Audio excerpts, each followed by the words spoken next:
Yes, guys. That is right. Yep. You read the title, and you know exactly what it is that I'm reacting to. And this being the last reaction video for this month. Yes. And seeing as how that the month of June... Man, who'd have thought that, this month would pretty much be like the, maybe, official month for Universal. Yeah, Universal entirely. From pictures, studios, pretty much, it is the same thing, but still. I mean, because the their theme parks go by studios, the last name, but still, it's all Universal. Because, yeah, what I'm about to react to is something that comes straight from both Universal Pictures and DreamWorks. Maybe I could have worn my DreamWorks shirt, because, one of the last reactions I did to something in relation to this, because, yeah, that was for an April Fool's joke. Yeah, but yeah, so, from DreamWorks and Universal, The Cat in the Hat. The 2003 Cat in the Hat film, to be more precise, and yeah, Yesterworld is back, baby. Yeah. Because seeing as how that Yesterworld has been doing quite a good chunk of videos diving into the histories of movies, like, most prominently he's done Roger Rabbit, The Wizard of Oz, The Nightmare Before Christmas, Howard the Duck, etc. And now, he's decided to go into the history of the live-action Cat in the Hat. This ought to be very interesting. And shout out to my bro Tiki from So You Want to Be an Imagineer, because, I shared this with him where, because it does feel like, really, because this month being, the month for Universal, so many, Universal materials coming out. Well, because, most prominently, because Jaws celebrating its anniversary, but, because the fact that, on Channel Awesome, Walter's done Universal, and for me, I've done a batch of, a good chunk of reviews of some Universal films, but, my point being is that, yeah, this month feeling like, yeah, the official month for Universal, and when I mentioned this to my bro Tiki about the Yesterworld video, well, yeah, obviously he had already seen it, and yeah, he told me that, it was wild, and that's my first sign of what I'm about to expect, because, of course, I have yet to see this until now. I have no doubt because, yeah, this is going to be entertaining, and, yeah, knowing a lot of facts and such, the history of what went terribly wrong for the live-action Cat in the Hat. Yeah. Yeah, because I'm sure, as we all know, the Cat in the Hat live-action film, of course it didn't do that great. And I don't think it was, say, Mike Myers' fault or anything like that. Yeah, I'm sure he tried his best, but, at the same time, I guess, it all came down to the writing and the lazy slapstick or something. And man, because how the character of the Cat in the Hat, the title character, was betrayed in this. What happened? Well, I'm about to find out. And I'm pretty sure that, yeah, Yesterworld's also going to mention this, where not long after the film's release, Dr. Seuss's widow forbid any more considerations for another live-action adaptation of her late husband's work to be brought on the big screen. You know what I mean? Just, yeah. Because, let's face it, after this, then we would see animated adaptations of Dr. Seuss's books. Far more better, But I think that, yeah, at least the live-action How the Grinch Stole Christmas, I think, yeah, because nowadays people seem to have a soft spot for it. Heck, especially since in Universal Studios, everybody gets a kick out of the Grinch. Oh, yeah, because the Grinch, obviously, supposed to be the Grinch from the live-action movie. Yeah, being a very favorite at the Universal parks. Yeah, but anyways. And also, not to mention that most of the sets of Whoville in the live-action Grinch movie, I think as of now, yeah, they've sadly been demolished, but, yeah, anyways. At least, yeah, some Doctor Who stuff, in Islands of Adventure, and there's a really good Cat in the Hat attraction, just, yeah. And, perfect timing for this video to, to be out, and because, well, we of course know with the animated Cat in the Hat movie, from Warner Brothers, but yeah, all right, enough said, no time to waste, because yeah, with how long this video is, and you see, and with you watching, the length and time of this reaction video, so let's dive right into it, shall we? Here we go. Again, yeah, the Yesterworld Entertainment video of the bizarre history of the Cat in the Hat, beginning in 5, 4, 3, 2, 1, and away we go.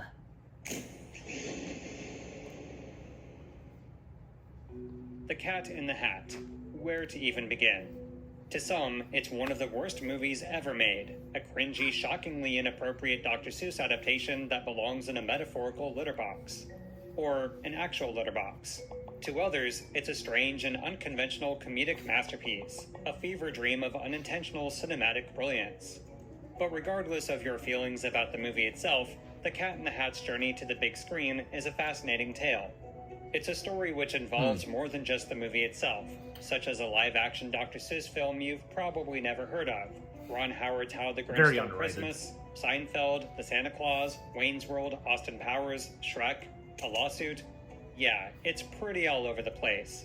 So let's try to shine some light onto just how this monstrosity, or to some, cult classic even got made, with an exploration of the truly bizarre history of the Cat in the Hat.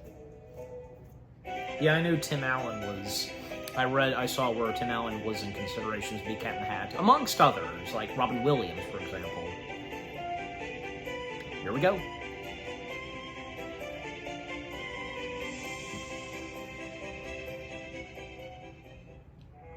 The story begins in 1957 with the publication of Dr. Seuss's The Cat in the Hat.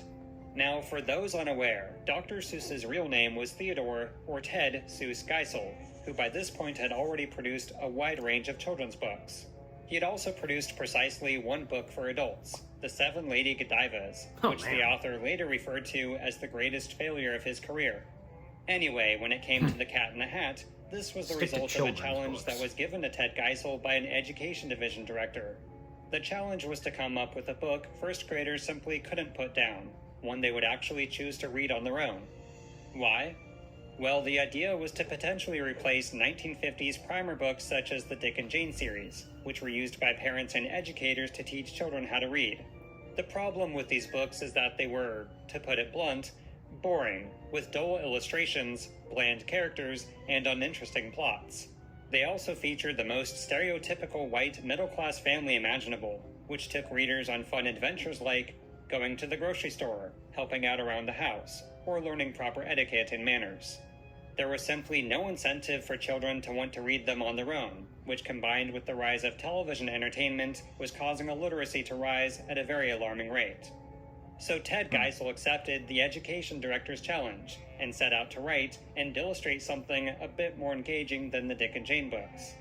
But the challenge came with a catch, as he was restricted to using under 250 different words, all of which were less than 10 letters and primarily one syllable. Understandably, he initially struggled with the incredibly restrictive vocabulary, especially since there were literally no adjectives to work with. So he decided to focus on the title of the book first, using the first two words on the list that rhymed, which were cat and hat. With those two words he came up with The Cat in the Hat, and based a story on that. When The Cat in the Hat was published in 1957, it was an immediate and wild success, both in terms of its sales and reviews from critics. The book was praised as a masterpiece, with Dr. Seuss hailed as, quote, the savior of children's literacy, and The Cat in the Hat soon became a national sensation unlike any children's publication prior. Now, even though I'm sure most of you watching have already read The Cat in the Hat, let's just do a quick overview of the original story. Okay then. Two kids are stuck inside on a rainy afternoon day, bored out of their Seussian minds. Suddenly, a 6-foot-tall tuxedo cat bursts into their living room, who says they can still have fun inside their house. The children's talking fish, who presumably never talked prior to this, warns them of this feline's mischievous presence. The cat then proceeds to prove him right, showcasing a balancing act, but winds up losing his balance and drops everything onto the ground. Despite the fish further expressing his now justifiable concerns about the cat, he refuses to vacate the premise, promising to show them something else. The cat leaves the house and quickly arrives back with a giant red wooden crate, and after he unlatches the hook, he introduces the kids to Thing 1 and Thing 2. The two strange creatures then decide to fly kites in the house, and in the process drag their mother's new gown all over the place, and just make a huge mess in general. The fish then notices the kids' mother approaching the house, and tells them they have to get rid of Thing 1 and Thing 2, so they capture the Seussian minions with the net. The cat then proceeds to gaslight the kids by making them feel guilty for all of the chaos, and he leaves them to clean up the mess themselves. But that would have been a terrible message, so the cat returns and cleans up the mess he was responsible for in the first place.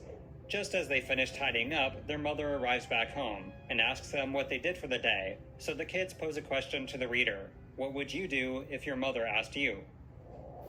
Yep. Now, the same year as The Cat in the Hat, Dr. Seuss produced another monumentally successful book, How the Grinch Stole Christmas. Between The Cat in the Hat and The Grinch, Ted Geisel was further launched into author stardom, and soon the prospect of film and television adaptations emerged. But the author was incredibly resistant to any and all ideas sent his way, and for a very specific reason. You see, in 1950, Dr. Seuss produced a story for a children's record by the name of Gerald McBoing-Boing, which was adapted into an animated short film. The cartoon was very well received, and at the Academy Awards, won the Oscar for Best Animated Short Film. A few years before that, two of his books were adapted into stop-motion films, both of which were nominated for Academy Awards, and there was also a Looney Tunes short based on Horton Hatches the Egg. So, all of a sudden, Ted Geisel was bitten by the Hollywood bug, and wrote a feature film script called The 5,000 Fingers of Dr. T. The story was basically about a boy who becomes bored of his piano lessons, and dreams about an evil piano teacher, who imprisons those who don't play the piano. Hans Conried. This evil piano teacher's evil plan is to open the Happy Fingers Piano Playing Institute, which will force 500 boys and their 5,000 fingers to play on his gigantic piano 24 hours a day, 365 days a year. I don't believe it! This is crazy! Now, the endless production problems of the 5,000 Fingers of Dr. T is a bit too much of a bunny trail to extensively cover here. But long story short, though initially Ted Geisel was incredibly involved in overseeing the adaptation of a script, he was eventually shoved to the side. Production of the movie then suffered from major budget cuts, delays, rewrites, and all kinds of studio interference. Ultimately, Ted Geisel decided to distance himself from his movie, and his Dr. Seuss name association was virtually non-existent. In fact, one of the only aspects of the film that did stay true to his initial vision was the quirky Seussian-esque production design and sets. When the film eventually screened for preview audiences, it was a disaster, as within 15 minutes, audiences ran for the doors, with only 5 patrons remaining by the end. In a state of panic, the movie's producer then made substantial cuts to the film behind the director's back, including half of its musical numbers, none of which have since seen the light of day. It happens in an amazing castle, with a tickle-em-to-death torture chamber, and a 500 I'm pretty sure maybe the movie's gotten some bit of love as of now. It's a musical anybody who is aware of sparkling with this. songs and dances. See the eighth And wonder of the anybody cinema that world. that loves some Hans Connery, Wonderama, like me. in color by Technicolor. And by the way, Hans Connery being the voice of Captain Hook. The movie was officially released to mostly negative reviews, and was ultimately one of the worst box office flops of the 1950s. Ted Geisel never recovered from this embarrassment, vowing to never make another film again, saying, quote, "Hollywood is not suited for me, and I am not suited for it."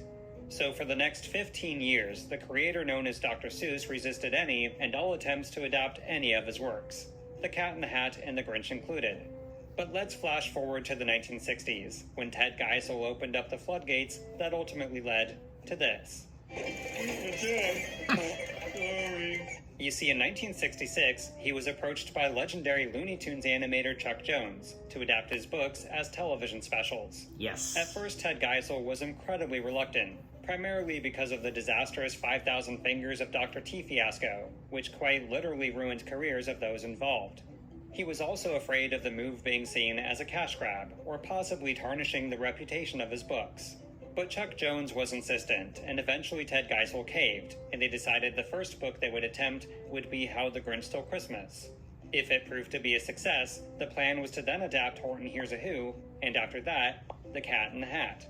The Grinch TV special was given Yeah, a budget and of already Dr. Seuss did something Looney $315,000, or Tunes. over $3 million So- today, which at the time was the highest for any animated TV special. The high cost had to do with its animation style, as they were attempting to produce a cartoon with the same quality as Walt Disney's animated shorts. Yeah. Although in a case of cruel irony, And Looney Walt Tunes. Disney would actually pass away just 3 days before its release. Yeah. Eerie. The Foundation for Full Service Banks presents Dr. Seuss, How the Grinch Stole Christmas. When Dr. Seuss's How the Grinch Stole Christmas made its television debut, its reception was overwhelmingly positive. Though some felt the story was better left on the pages of his book, others believed it to be something truly special, hoping the cartoon would be a yearly holiday tradition for years to come. The success of The Grinch then led to an adaptation of Horton Hears a Who in 1970, and last but not least, The Cat in the Hat the following year.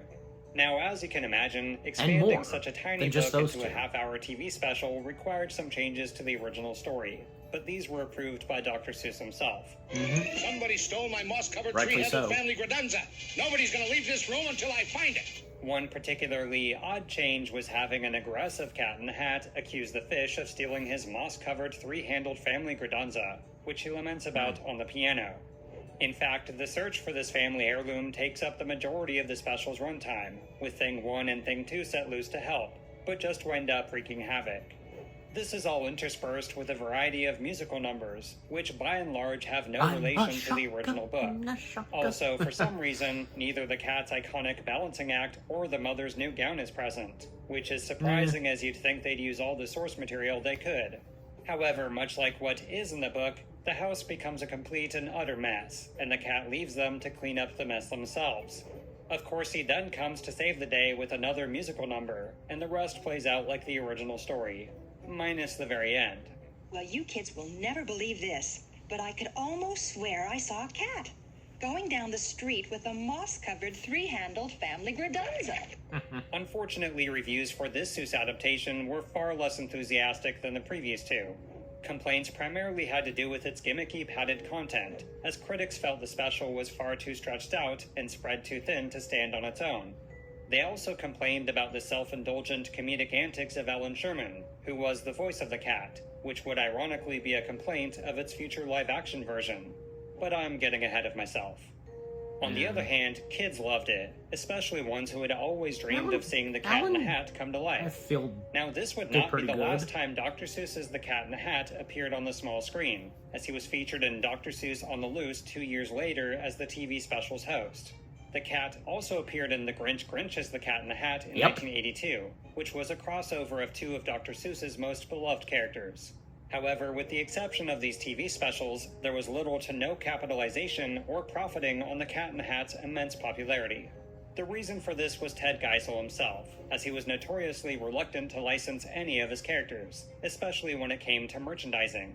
The author had a strong sense of protection nice that over their he's use, not calling him with an Dr. absolute Seuss, distaste for consumerism Ted and Geisel, corporate his greed. actual name. This is why outside Very of a thoughtful. plush toy or two, merchandise featuring his characters was few and far between.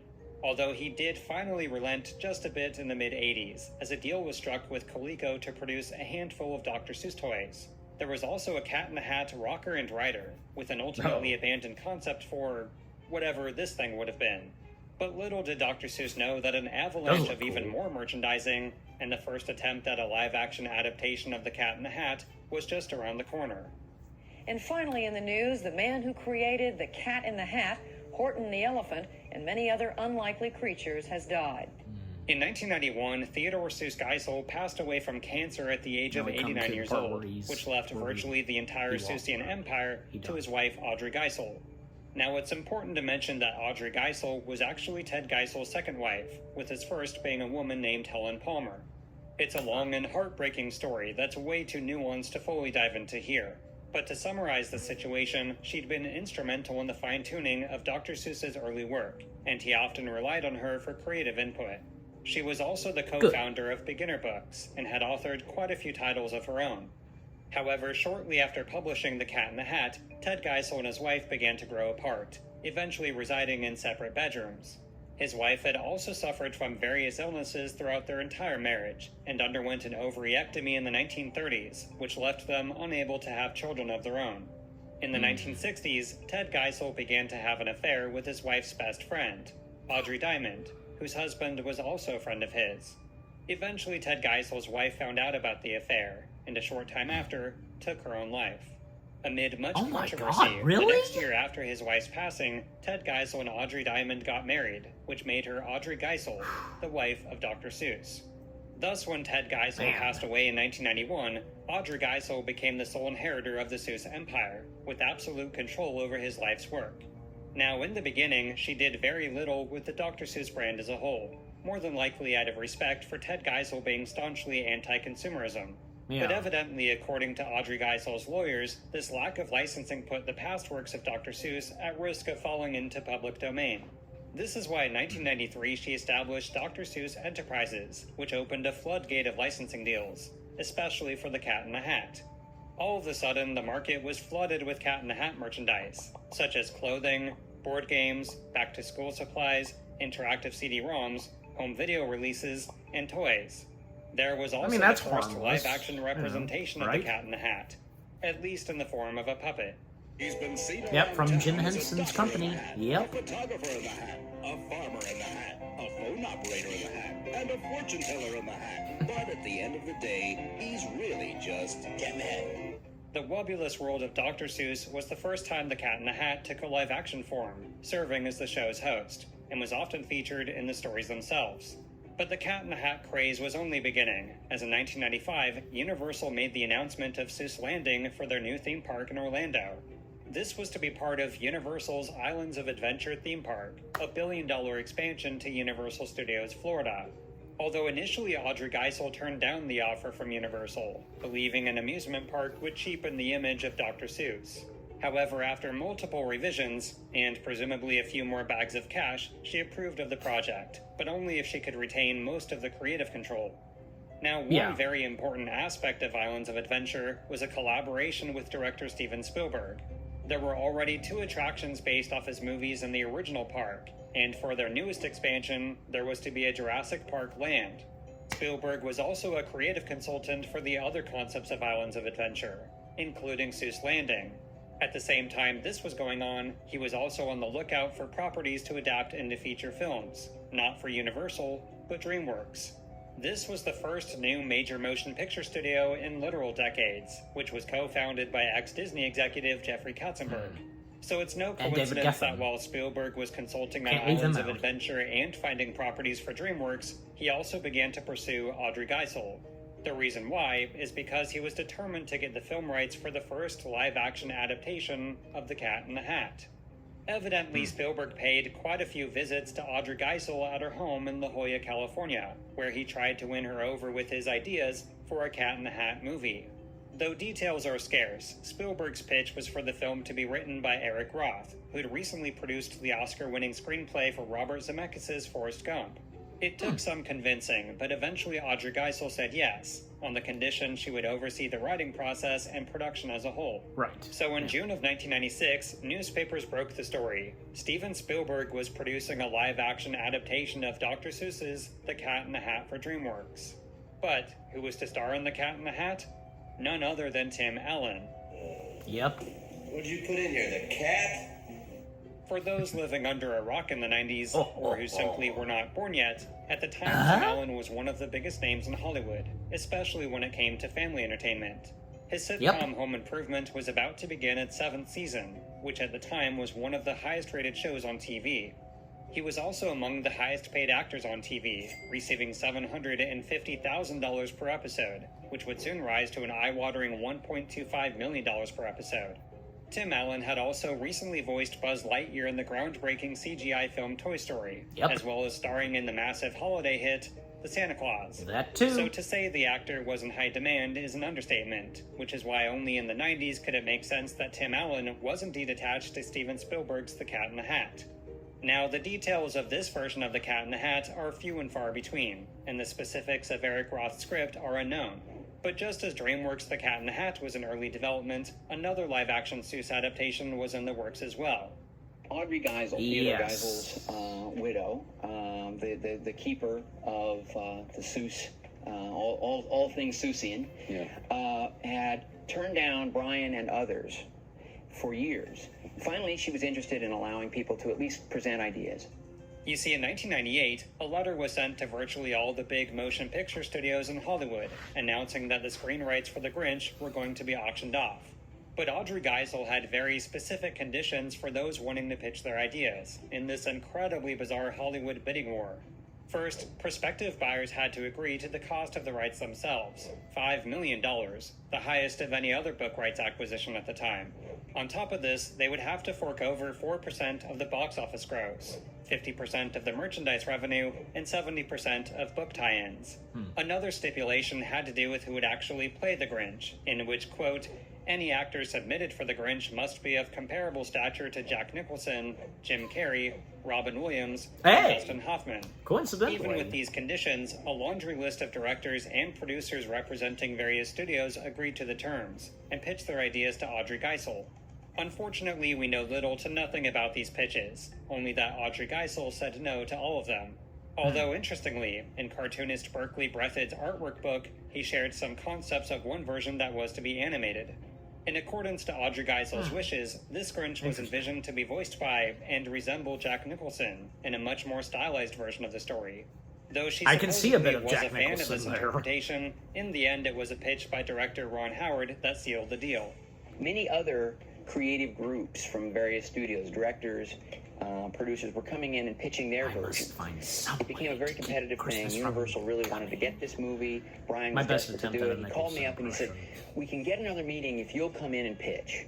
So can you help? My dad could do a pretty good Nicholson impression. You gotta do the eyebrows. Like, the eyebrows is a biggie thing. Fable, this Seussian fable, into a movie. I said, yeah, I can. I'll work on it on the plane flight. Now, by this point, Ron Howard had risen as one of the most famous directors in Hollywood, having directed a string of blockbusters and award-winning dramas. Oh, yeah. Of more importance to The Cat in the Hat, which I swear this all ties into, was Ron Howard's creative partner, Brian Grazer. He produced Ron Howard's movies by way of their production company, Imagine Entertainment, which had a lucrative distribution deal with Universal Pictures. In fact, Brian Grazer was the one who set up the meeting between Ron Howard and Audrey Geisel, and Ron Howard's pitch boiled down to this. The third act of the movie would be How the Grinch Stole Christmas, but the first two acts would explore why the Grinch stole Christmas. The pitch wound up winning over Audrey Geisel, and she gave them her blessing, as well as the screen rights to go ahead with the Grinch. When Brian Grazer and Ron Howard first considered producing Dr. Seuss's classic children's tale, they knew they were taking on a formidable Even though this video is about the Cat in the Hat, we're building up to it. The Grinch as he existed It's in the all books. Dr. Seuss. Now, as tempting as it is to extensively dive into the production history of The Grinch, it's not relevant to our story here. Although I will say, the initial, more literal interpretation of the live-action Who's are absolutely f***ing terrifying. But in relation to The Cat in the Hat, there is one very specific aspect of The Grinch we do have to explore. The Who's how they look in the final script. film. For the challenge of expanding such a small book into a feature-length still got the movie, noses. the filmmakers hired screenwriters Peter Seaman and Jeffrey Price. Some hairstyles. These were the writers behind Who Framed Roger Rabbit, and had also done rewrites on The Nutty Professor and the cinematic disaster piece Wild Wild West. As far as The Grinch, they were responsible doing for good, the primary but then- story structure of the film, which by and large stayed Oh, the well. same right up until shooting. However, when it came I to just- the they just dialogue had and bad jokes luck within the for film, Wild Wild that's a West. whole other story. Enter Jeff Schaefer, David Mandel, and Alec Berg, who in I stand by 1999 Jim were Carrey, commissioned to do a series of a not drastic bad rewrites Grinch, on the especially Grinch. the At the makeup. time, they were known as the Seinfeld No writers, denying that. as all three had most recently come off writing for the last several seasons of the #1 sitcom on TV. Now, for those who have never seen the show, although it never features anything explicit, there's an abundance of risque humor and sexual innuendo. So the hiring of the writers of Seinfeld for a kids' movie may seem like an odd fit, but the filmmakers wanted to give The Grinch a bit of an edge. The reason that Seuss resonates with people is because he presents themes in a way that have a little bite. There's an irreverence there. So instead of doing a sort of a sweeter than sweet holiday picture, you actually have a chance to make a movie that has a little bit of an edge.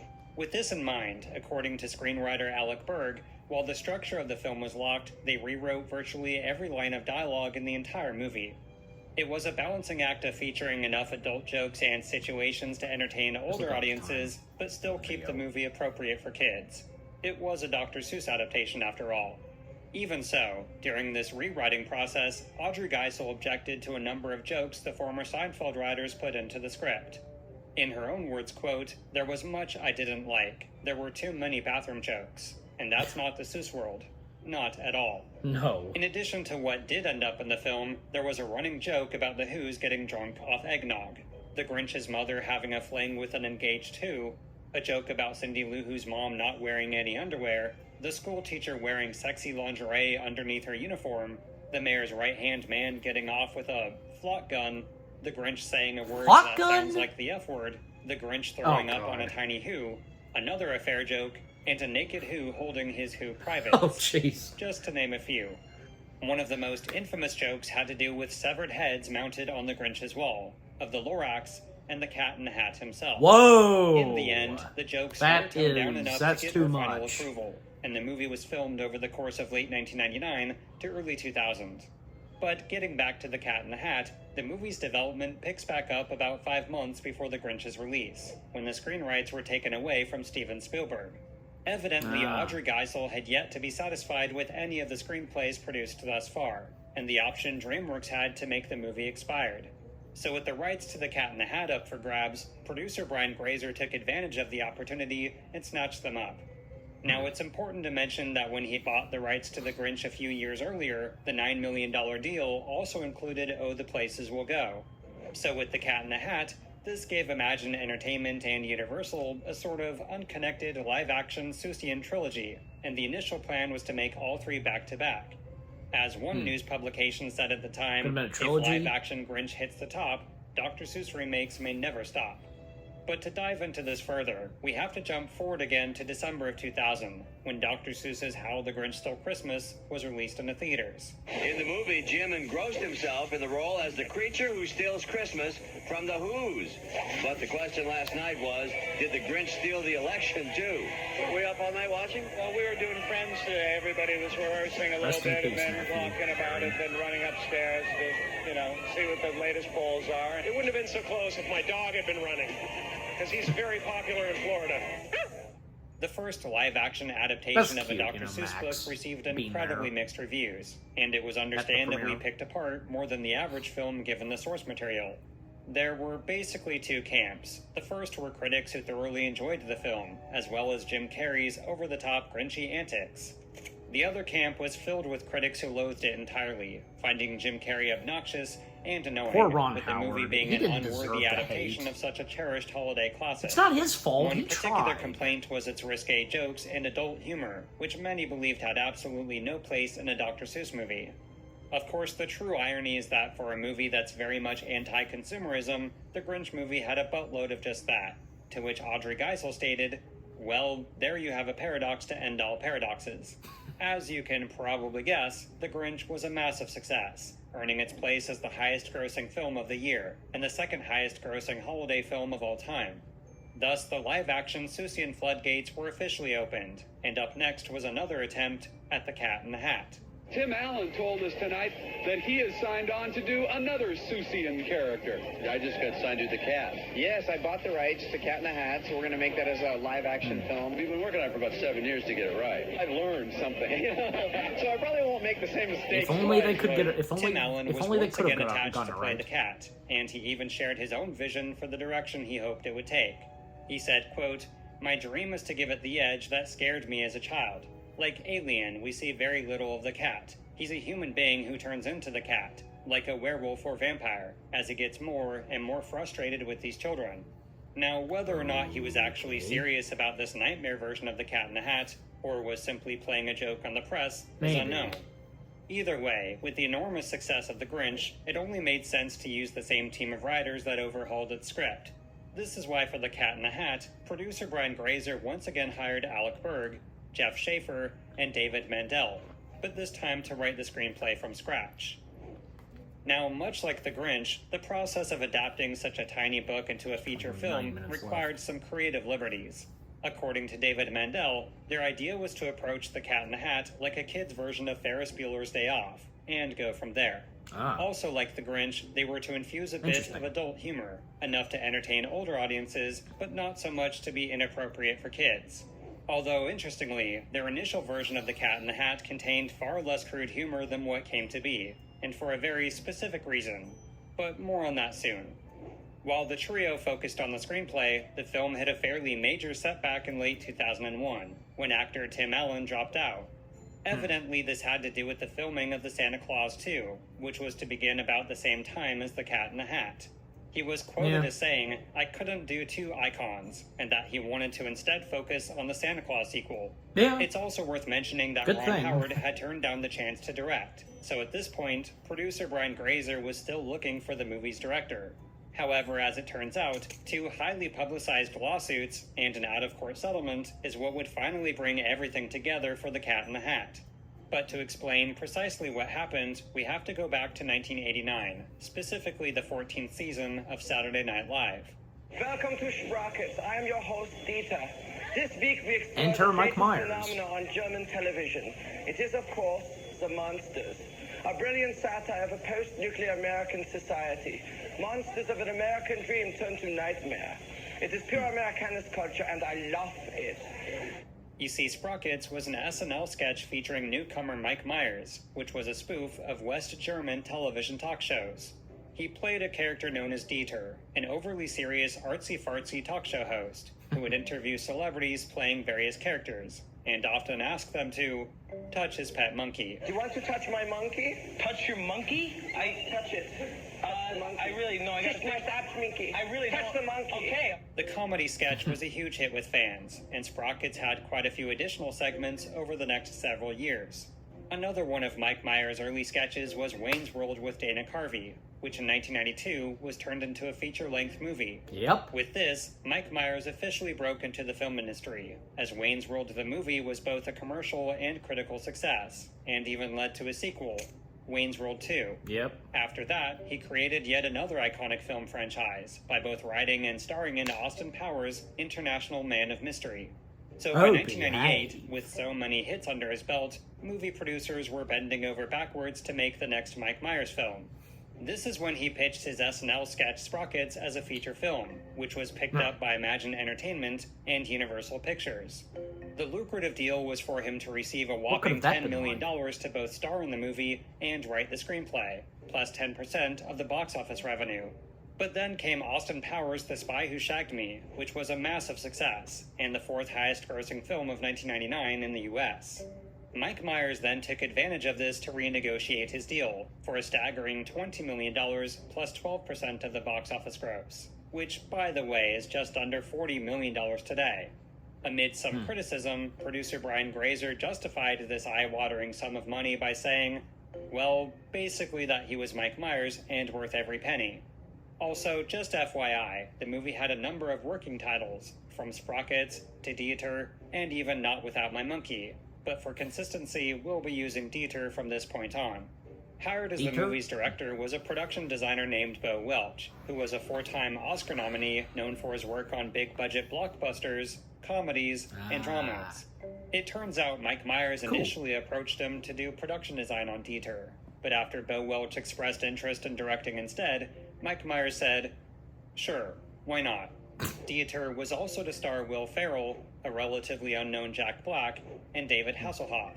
But just as filming was gearing up in the spring of 2000, it was reported that Mike Myers suddenly backed out. Now's the time on Sprockets when we dance! Evidently, Mike Myers believed his own script wasn't good enough, and absolutely refused to accept his $20 million payday to, quote, cheat moviegoers out of their hard-earned money. So Universal then turned around and actually sued him for breach of contract, seeking millions of dollars in damages. Universal alleged that they had already spent nearly $5 million in pre-production costs, and demanded compensation for his abandoning the picture. Court documents also outline Mike Myers' original $10 million deal, and his eventual renegotiation of $20 million after becoming a bigger star. Universal goes on to essentially label him as a pathological liar, calling his behavior selfish, egomaniacal, and irresponsible. Universal was also trying to forbid Mike Myers from working on any other productions for the period he'd committed to working on Dieter. The next month, Mike Myers was slapped with another lawsuit, this time from Imagine Entertainment over the same film. The allegations of Imagine Entertainment were essentially the same as Universal's, but emphasized Mike Myers demanding of more money only to then back out. They also alleged some pretty unflattering behavior, to say the least, and on top of seeking $30 million in damages, they were hoping to, quote, punish him and set an example. Understandably, given these harsh allegations, Mike Myers then made the decision to countersue both Imagine Entertainment and Universal. In his case, he maintains that Universal gave him final script approval and was well within his rights in refusing to go forward until he was satisfied. The documents also detail how Mike Myers spent nearly 2 years working on the screenplay, but even after 14 drafts, found it to be fundamentally flawed and simply ran out of ideas to fix it. He further alleges that nobody, including producer Brian Grazer, had any ideas on how to improve the script, and that they put pressure on him to simply take the money and make the movie anyway. Ultimately, he informed Universal that he'd rather give up the $20 million than make a movie based on a script he saw as unacceptable, and for that, he alleges, he was threatened with a lawsuit. Mike Myers further asserts he offered to keep working on the script, possibly with other writers to resolve its issues, but was still sued. The most bizarre allegation involves Universal hiring a federal employee to serve the papers, with instructions to, quote, stalk Mike Myers in the streets near his house and chase him in a threatening manner. Oh my God. This led to a car chase straight out of a movie, in which the countersuit alleges was done to place Mike Myers and his wife in a state of fear, apprehension of bodily harm, emotional distress, They're going to psychotic and anxiety. with this. The documents also label producer Brian Grazer as a, quote, co-conspirator who was part of orchestrating the entire ordeal.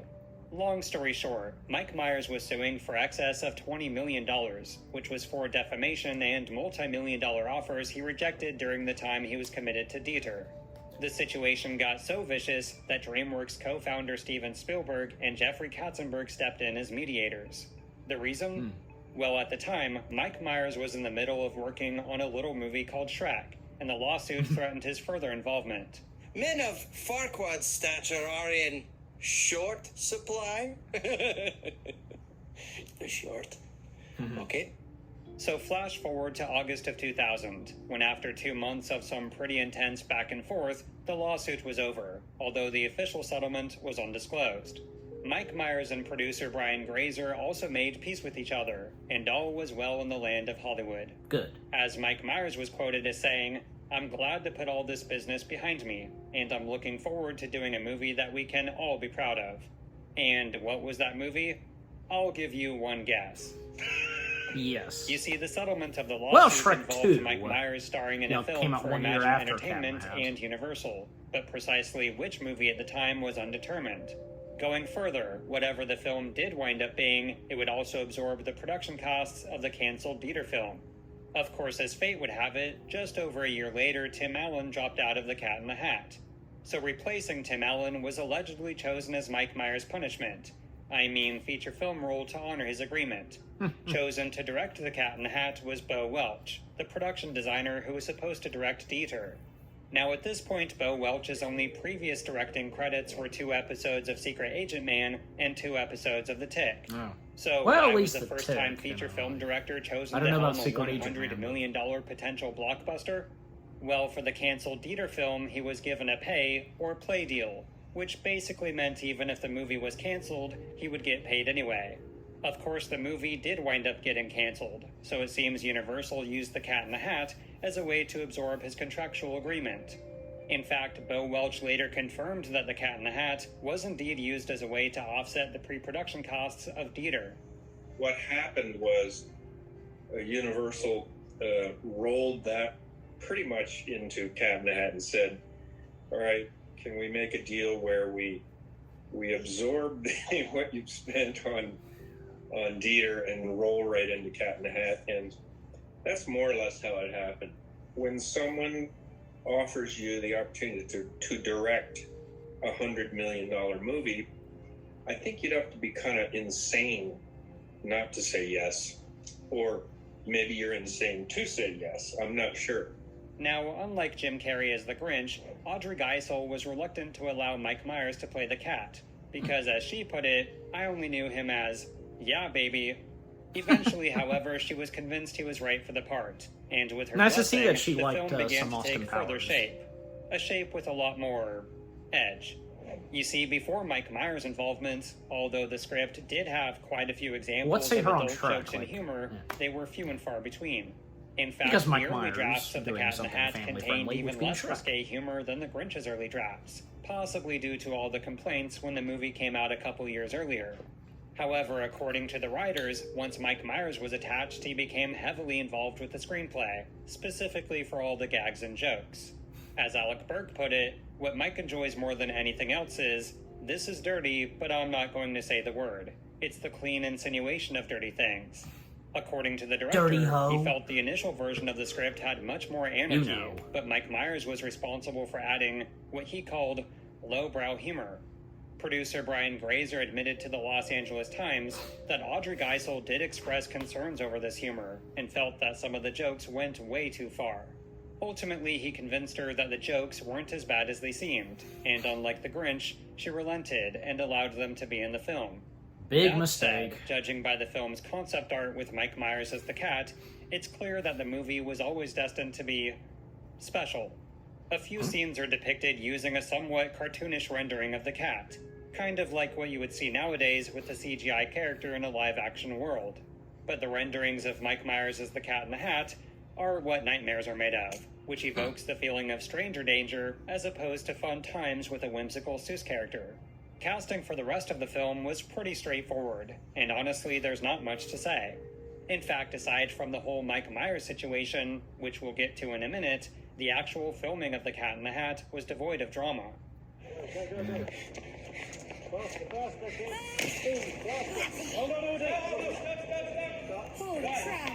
The exterior sets for the movie's neighborhood Mike scenes Myers were built stopping on a and mountaintop checking in on Simi him. Valley, That's California. nice. Although if you notice in this time-lapse footage, occasionally you can see a massive fog roll into view. Evidently, this caused a huge problem when it came to shooting the movie, as the fog would obscure the sky and tops of the houses. This forced the director to rely on heavy visual effects to depict an actual blue sky, which on the plus side did give the movie a more colorful palette. The town sequences were filmed in Pomona, That's what it should be. California, where the film crew transformed a strip of antique and gift shops into storefronts with Seussian architecture. Interior scenes were filmed in the sound stages at Universal Studios Hollywood, most of which just a few years earlier had also been used for Ron Howard's The Grinch. Where the film's controversy picks back up, oddly enough, has to do with the Cat in the Hat costume. You see, to come up with the Cat in the Hat's visual appearance, the filmmakers initially hired legendary creature and makeup artist Rick Baker. Yep. He'd also been responsible for the Academy Award-winning makeup on The Grinch, so roping him into this Seuss adaptation made perfect sense. Yes. His initial design of the Cat in the Hat was much more, I guess you could say, Grinch-esque, with a more prominent nose and a few other variations from what came to be. But evidently, Rick Baker wound up leaving the film due to Mike Myers' supposed unprofessional behavior, in which he consistently showed up late to makeup tests. That said, aside from Wikipedia, I was unable to find a single legitimate source to back this up, so take it with a grain of salt. We do know Rick Baker was initially on the film, and wound up leaving for some reason, and in his place was one of his apprentices, Steven Johnson. But this leads into the allegations that Mike Myers was, let's say, difficult to work with on set. There, the dress is clean. Nice work, boys. There'll be a little less than over there. No, hold on. Look, stop it. No laughing at that. According to Mike Myers' co-star Amy Hill, who played the babysitter Mrs. Kwan, she said working with him was, quote, a horrible, nightmarish experience. He would apparently show up late, ignore most of everybody around him, and supposedly set up a large tent around his trailer so nobody could see him off set. Though she did have kind words for the director, she also alleges he allowed Mike Myers to dictate when, or if, they filmed additional takes when he wasn't satisfied. The official record of director Bo Welch is that they got along fine, and although Mike Myers did have a lot of notes, he never overstepped his role as an actor. Although the director did speak on the issue of Mike Myers frequently arriving late on set. Here's what made it really hard to do also. Right off the bat, our line producer, Eric, had said, "You're not going to get Mike on the set until late in the day." And I said, "Why?" And he said, and Mike 14 minutes says, left. "I'm not funny before noon." How that really translates is he doesn't even get into the makeup chair till noon. So he's ready to shoot around 3:30 in the afternoon. Meanwhile, you've got kids. They're done at 5. Since most of the movie revolves around Dakota Fanning and Spencer Breslin, the situation was especially frustrating, as minors can only work very limited hours. This is probably why in some portions of the movie, there's an unusual lack of over-the-shoulder shots with the kids, with most of Mike Myers' antics being done without them in frame. Conversely, the cat's over-the-shoulder shots used what the director referred to as the bad stand-in version of the cat, who he said was really scary looking. Either way, the filming of The Cat in the Hat wrapped in January 2003, with a planned release date of November that year. Now, according to the director, the first assembly of the film was praised by Mike Myers as the best rough cut he'd ever seen of one of his own movies. But then something happened. Everything worked out fine, of course, until post. And that's where it started to go awry. Yeah. We shot basically everything the way we wanted, the best we could at that time. We did a director's cut. It was going very, very well. After that, it kind of started to deteriorate. There's a better movie in there had we been allowed to just follow through. As you can One hear, of those things director that- Bo Welch is pretty vague about why the movie fell apart in post, it's especially since he later admits the director's cut wasn't all that much longer. About 15 minutes of footage that was left on the cutting room floor was eventually made available, including a 10-minute alternate sequence of the trio rescuing Nevins the dog. However, none of the footage really adds much to the overall story, so it's difficult to decipher what kind of choices were made in post that would have drastically altered the final film. What we do know for sure is that some instances of the movie's so-called lowbrow humor went against the director's wishes. One example was the infamous dirty hoe remark, where the cat calls a literal dirty hoe a dirty hoe, but with the obvious innuendo. Evidently, while the director did want to include some mature humor to entertain parents, this particular bit he was very opposed to, but since Mike Myers loved it, the joke had to stay. This is actually reminiscent of another situation a decade Dr. earlier Seuss! with Like- Wayne's World.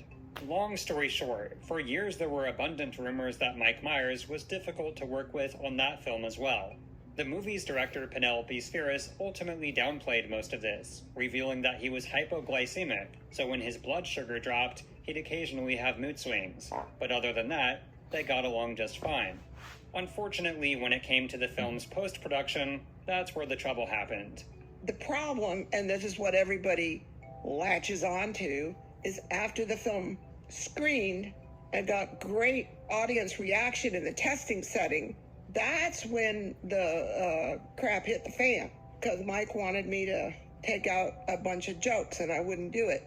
Evidently, Mike Myers missed the preview screening due to the passing of his father, and wound up watching the movie by himself. I couldn't stand it. I couldn't watch it. I thought it was awful.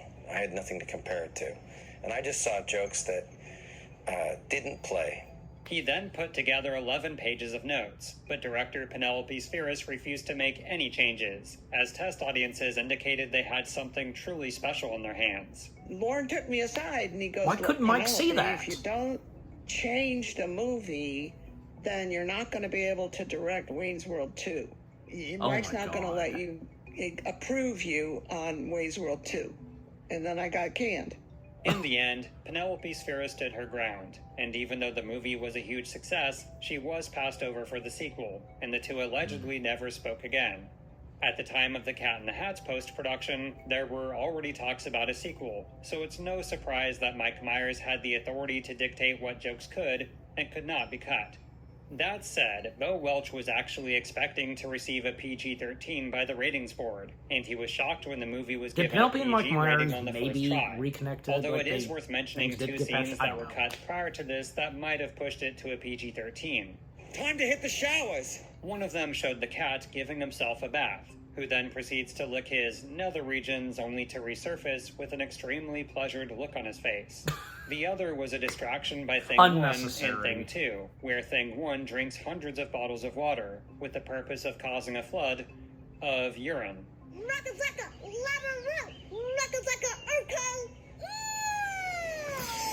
Unnecessary too. God. But let's jump ahead. Hey, to Cat in the Hat's that's in the official backlot release of on November Universal 21st, Studios Hollywood. 2003. Our first movie is The Cat in the Hat, and I'm sure half the critics in the country are going to review it in Dr. Seuss-like verse. Not me, even though I can think of a few rhymes for thumbs down. You know, this movie was produced by the same people who made The Grinch That Stole Christmas with Jim Carrey. Didn't like that one either. If there's one thing I've learned about from these two movies is that we don't want to see Jim Carrey as a Grinch, and we don't want to see Mike Myers as a cat. Now, let's not beat around It's obvious the they'd bush. give it a The thumbs Cat in the Hat was absolutely eviscerated when it came to its critical reviews. Abysmal No Cat kidding. in the Hat should be neutered. This cat really belongs in a litter box. Here's hoping Cat in the Hat has just one life. Pass up this holiday hairball. Live-action Cat in the Hat, creepily unfunny. This cat should have stayed in the hat. Mike Myers' film stinks worse than kitty litter. Cat in the Hat, edgy, lively, inventive. Hey, a positive review.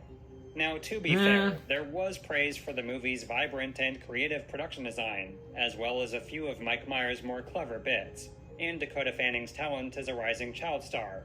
But by and large, it's no exaggeration to say that The Cat in the Hat as a whole was one of the worst reviewed mainstream movies of its time.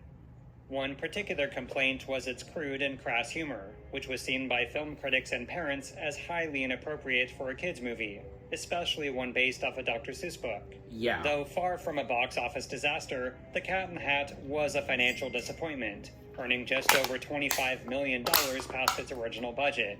Although, believe it or not, it was the #1 movie in America for 2 whole weeks, and even beat out Disney's The Haunted Mansion, which came in at number 2.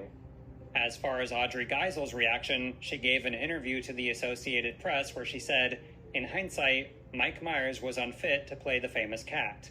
This interview is also where she infamously claimed that she would never, ever let Hollywood make another live-action adaptation of a Dr. Seuss book, which ultimately ended Universal's live-action Seussian trilogy plans.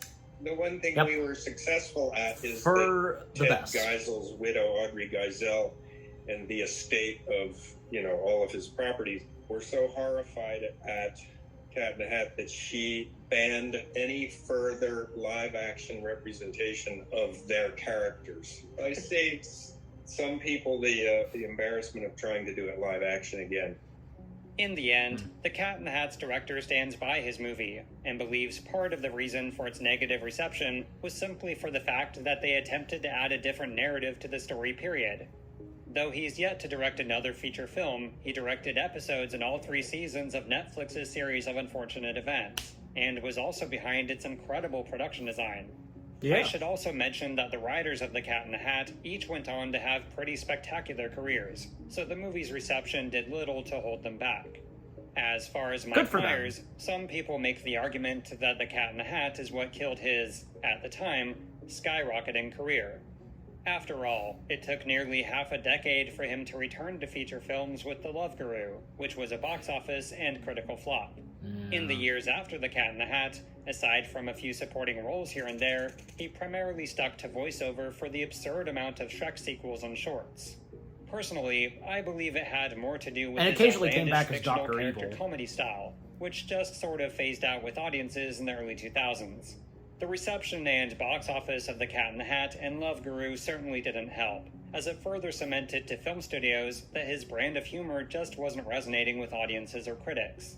As it The used Cat in the to. Hat had a sort of redemption in 2010, with PBS's Cat in the Hat Knows a Lot About That, which had 3 seasons and ran for nearly a decade. I watched a little But the of real that. question is, now that it's been over 20 years later, does the live-action Cat in the Hat deserve a second chance for reevaluation? Or did the movie run out of its 9 lives when it released in 2003? Can we excuse its narrative shortcomings and paper-thin plot for what the movie's defenders have come to believe are legitimately funny, quotable, and well-crafted jokes? Even its most harsh critics felt Mike Myers had some very funny comedic delivery, but was overshadowed by a lot of inane laughing and mugging to the camera.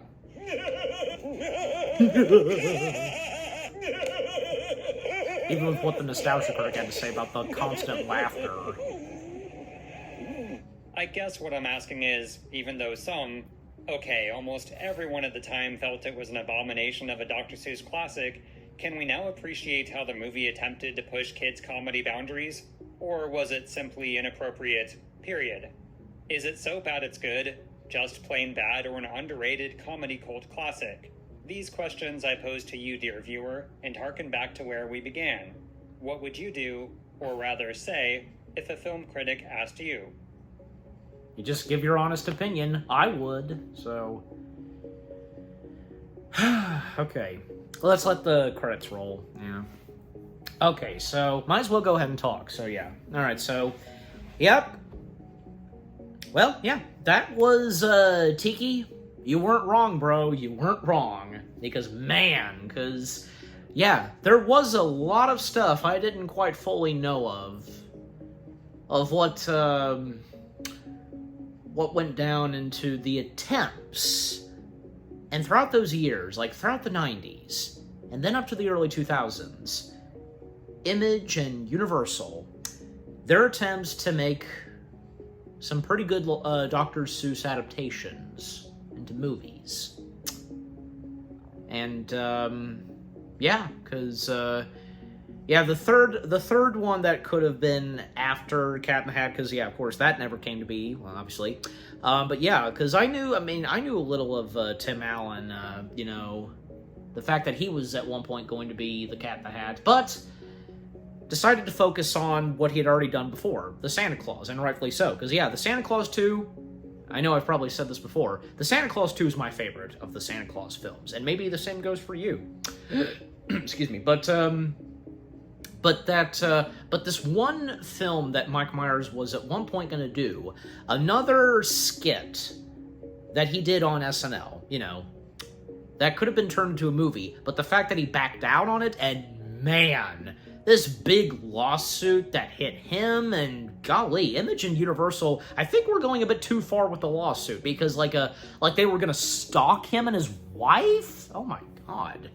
And yeah, because I've heard about, like, you know, I've known on Mike Myers and how he's behaved and such, his, you know, his attitude, but, you know, and jeez, because man, he's really strict on his, you know, on his comedy and with what he wants to do with his comedy and such, you know, because whatever he's involved in, with any project he's involved in, and, you know, to his liking and such, and man, because this causing, like, because with that causing a stir with him and what's-her-face, the director of the first Wayne's World, jeez Louise. And like I said earlier, I'd like to think if maybe they're on okay terms, I don't know, maybe you guys know. But yeah, but the fact, because everything settled down, and with what was going to be put in, you know, well, you know, the planned canceled movie that could, you know, of one of Mike Myers' other SNL skits, yeah, because what was put into that, then, yeah, being put for Cat in the Hat, you know, the budget and all that, the money and such, but yeah, just for the Cat in the Hat to stink real bad, just, yeah. But, you know, like I also said, you know, like 1 year after doing Cat in the Hat, well, Mike Myers would find another pretty good film, another big film, and get him back up on his feet, which being Shrek 2, because, yeah, literally by that point, the only thing successful that Myers was doing was just the Shrek franchise. That was about it. But yeah. But it's nice to see that, you know, even as of now, Mike Myers has, you know, he's made a pretty good comeback. Yeah, I mean, especially since, you know, Shrek 5, most notably. But yeah. Yeah, and also because, you know, because I also knew about, you know, like, Rick Baker being involved at one point for Cat in the Hat, but yeah, because of Mike Myers' behavior, yeah, he backed out. But at least his apprentice, at least someone in connection with Rick Baker, still being attached to the movie. Yeah. And yeah, because maybe the makeup that Rick Baker attended maybe would have not been as bad as what's in the film, in the final film. I mean, it doesn't really bother me, like, the makeup and such in the final film. And that's it, yeah, because I just let the credits roll, the rest of the video end, and as I've been talking, but yeah. Yep, I once again did it.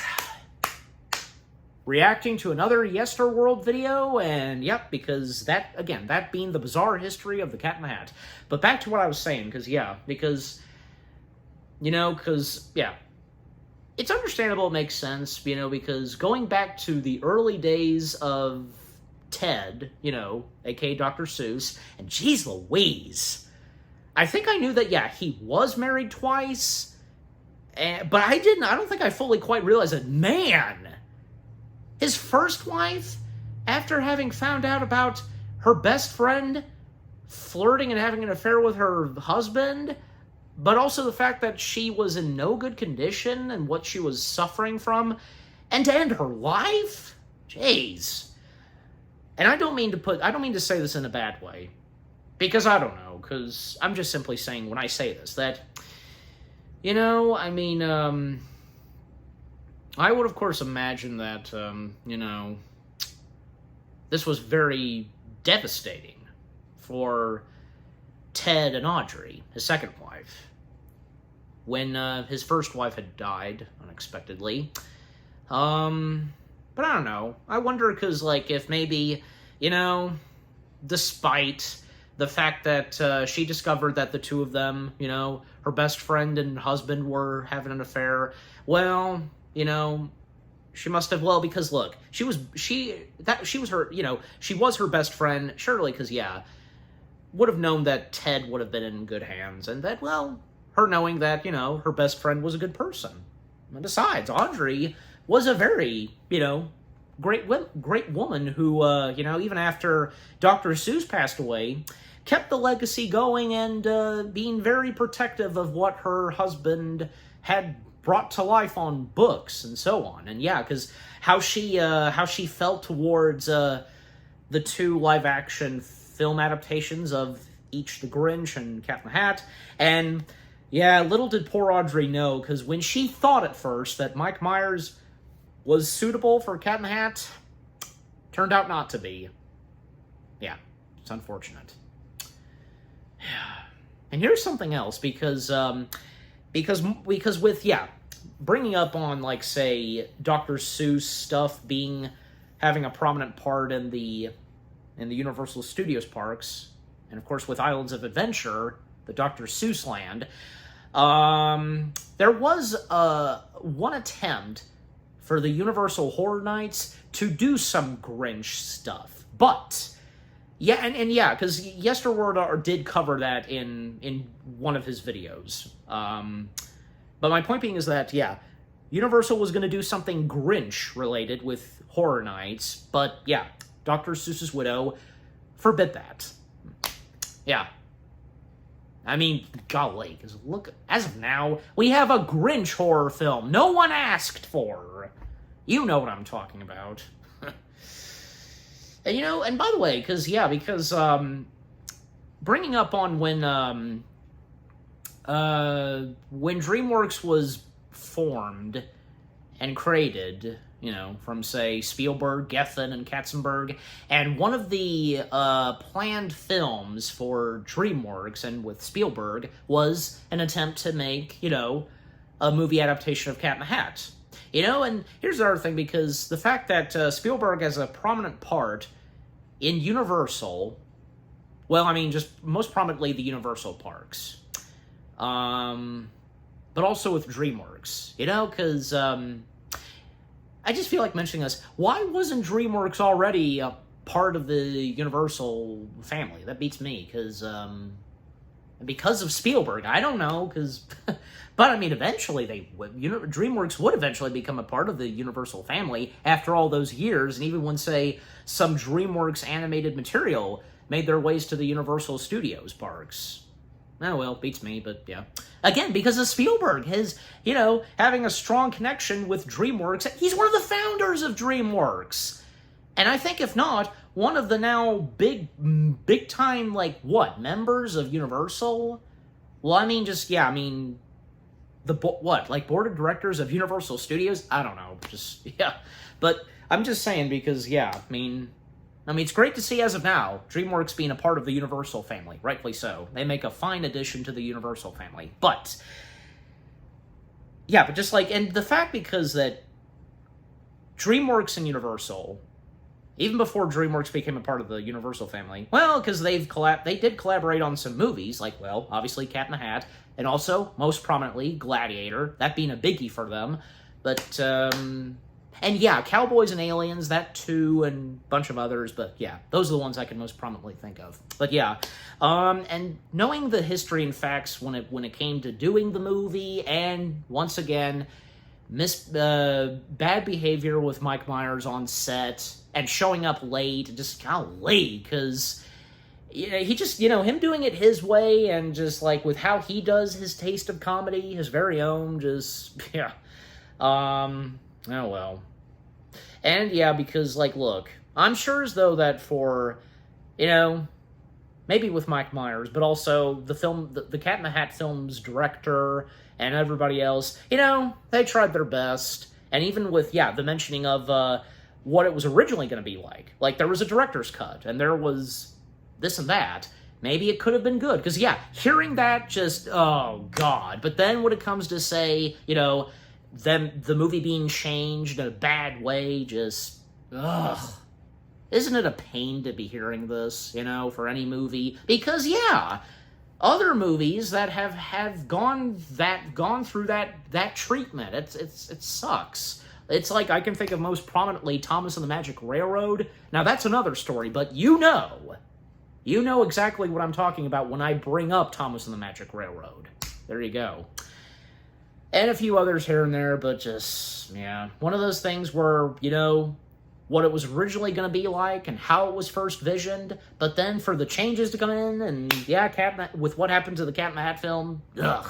But, and like what Yesterworld said, some of the people who worked on the film, from the director, the writers, good things would come their way years later, as he mentioned, and, technically, the same goes for Mike Myers. Well, I mean, because, the late 2000s and 2010s, despite, even though, at one point he, making a few appearances, having supporting roles in movies like most prominently Bohemian Rhapsody, but, sometime later, and in, the 2020s, Mike Myers making a slow comeback. Good to see. He had that one Netflix show.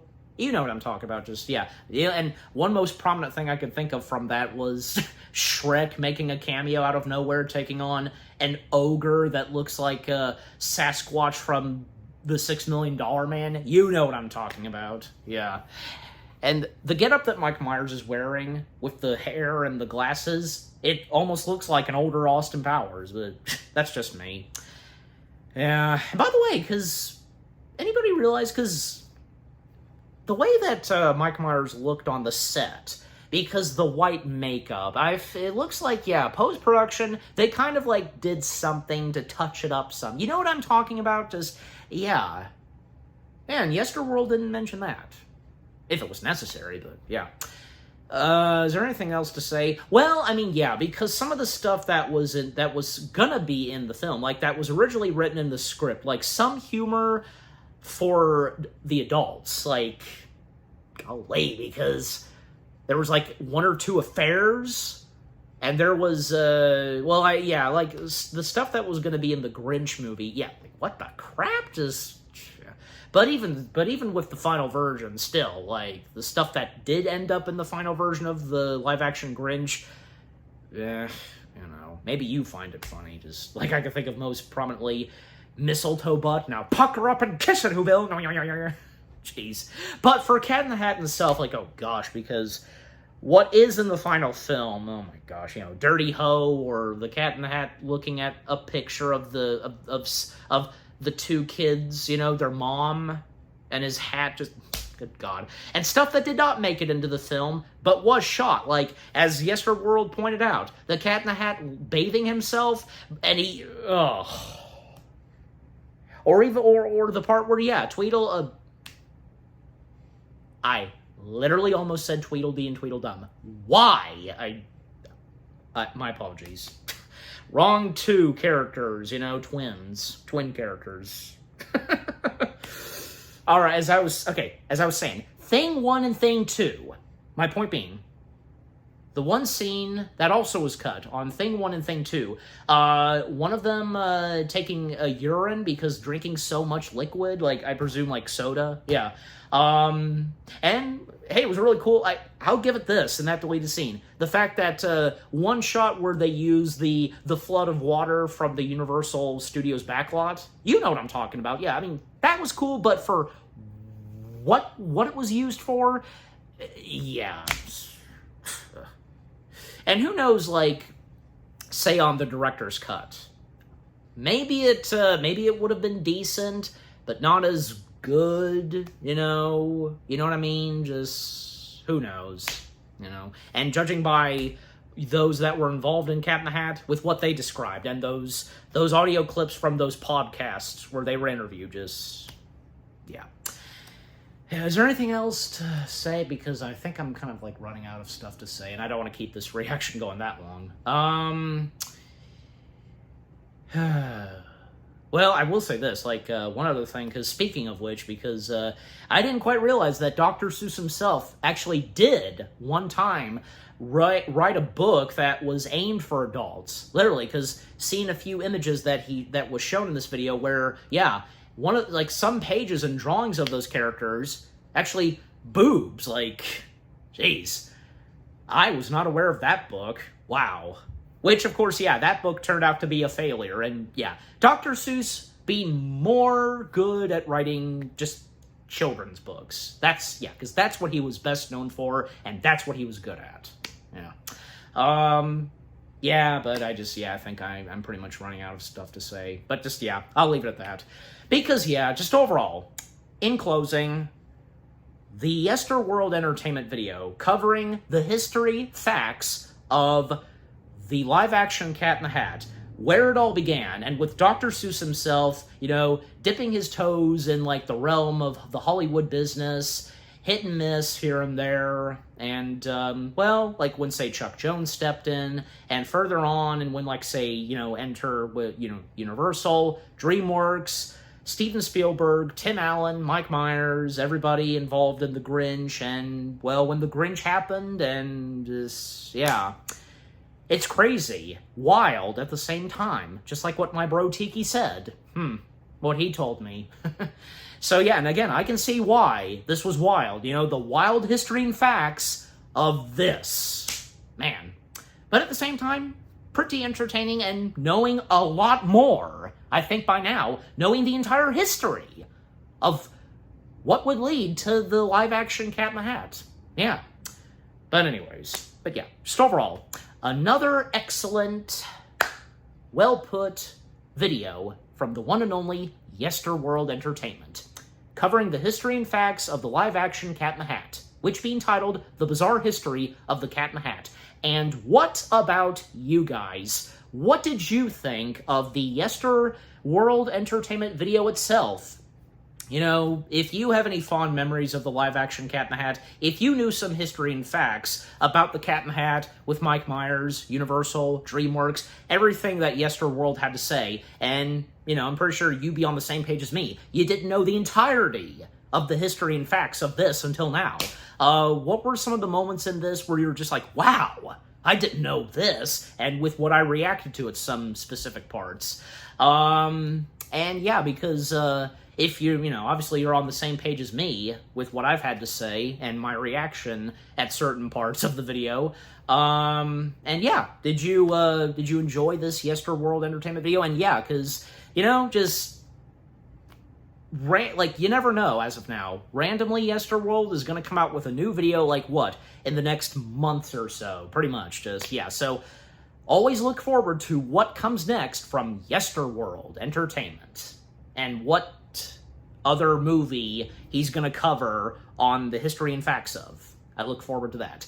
And hopefully, yeah, because, well, I'm no doubt that, you know, he'll also get back to the videos that he's done, you know, 5 facts, you know, those videos, yeah, because he's definitely going to get back into those. And hey, if you're ever watching this reaction again, he has continued doing those, gone back to doing those. But yeah, just overall, what do you think of the Yesterworld Entertainment video itself, of the History and Facts of the live-action Cat in the Hat, with what I've had to say, my reaction, and yeah, what did you think of my reaction to the Yesterworld Entertainment video? Leave comments and give this reaction video a like, as always. And with all that being said, thank you very much for watching. I hope you guys enjoyed my reaction to the Yesterworld Entertainment video of the bizarre history of the Cat in the Hat, the history and facts of what went down into bringing this disastrous movie adaptation of something of Dr. Seuss's to life. More reaction videos are coming your way. They're going to be awesome. Keep looking forward, and I will see you guys in the next video / reaction. Take care, and until the next Yesterworld Entertainment video, peace out.